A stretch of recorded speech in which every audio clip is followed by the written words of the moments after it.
Hey everybody, Brooks here, Senior Pastor, First Baptist Church of the Islands. Hope you're having a great day today. Thank you for spending time with me in today's 5 for 5 video devotional. So I want to talk with you today about the topic of loving God. You know, the Bible has a lot to say about that topic, obviously. All the way back in the Old Testament, and even Jesus would affirm it in the Gospels. We're told to love the Lord our God with all of our heart, all of our soul, all of our mind, and all of our strength. And Jesus would call that the greatest commandment. In other words, the whole of the Christian life really begins with our love for God, our love for who He is. When you think about that whole concept of loving God, sometimes it can be a little bit of a challenge to measure that. And we can measure how long we read the Bible today. It's a little bit tougher to measure, where exactly does my love for God fall out.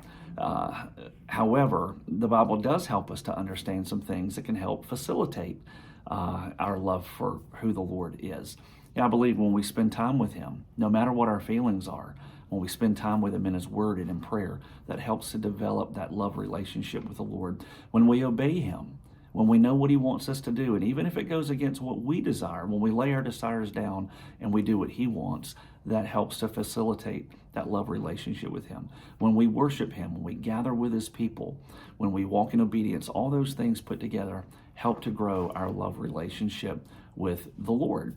Kyle Idleman, a number of years ago, wrote a book called Not a Fan. And in that book, an excellent book, by the way, he contrasts those who are simple fans of Jesus with those who are actual followers of Christ.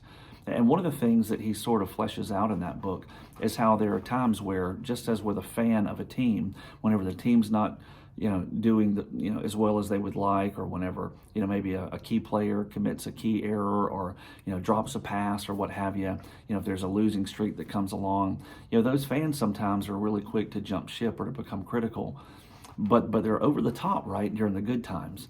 What we don't want is to be simple fans of Jesus. In other words, we're fine, being close to Him whenever the blessings are flowing and whenever the days are good.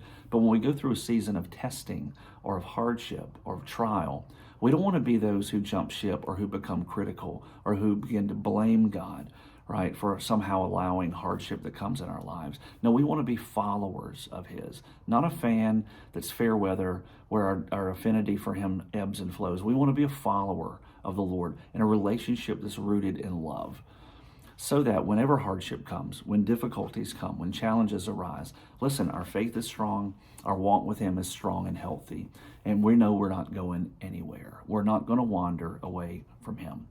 The psalmist says, "As the deer pants for the water brooks, so my soul pants for you, O Lord." I think that's a great place for us to kind of wind up this video and realizing in the same way our human bodies thirst for what we need. Man, what a great prayer that God would create in us, that our hearts, that our souls would thirst for Him, and that we would find our ultimate satisfaction in our relationship with the Lord that's rooted in love. Hey, if your love for the Lord seems to be ebbing right now, it seems to be somewhat dry or dim, hey, ask Him to cultivate in you that love relationship to burn a little bit hotter than it has in recent days. And understand that you have a little part to play too, right? To spend time with Him in prayer, spend time with Him in His Word, spend time with His people, spend time in His house, spend time in worship. Obey Him, lay down your desires, follow His desires for you. And as you do, thank Him as He begins to develop in you, as you pray for a greater heart of love for who He is.